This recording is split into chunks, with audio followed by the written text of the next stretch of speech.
বিসমিল্লাহির রহমানির রহিম। মাহমুদ সাল্লাল্লাহু রাসূলুল করিম, আম্মাবাদ। সকল প্রশংসা সে সৃষ্টিকর্তা রব্বুল আলামিনের। সৃষ্টিকর্তা রয়েছে কতই না সৃষ্টি রহস্য, রয়েছে জল, স্থল, পাহাড়, পর্বত, সমুদ্র সৈকত সহ রয়েছে কত দৃষ্টিনন্দন মুহূর্ত।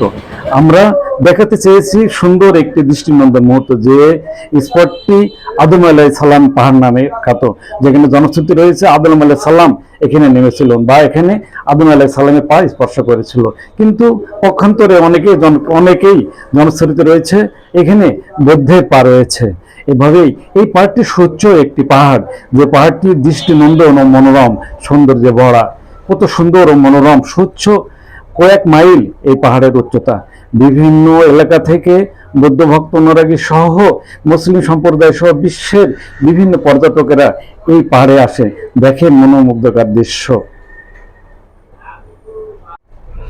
কত সুন্দর মনোরম, চারিদিকে সবুজ বেষ্টনীতে ঘেরা মনোরম এই পাহাড়টি দেখতে কান্না ভালো লাগে। তাই তো দেশ বিদেশের পর্যটক সহ বিভিন্ন ধর্মের অনুসারীরাও আসেন এই বৌদ্ধপা আদম আলাইহিস সালামের পাহাড় নামে খ্যাত।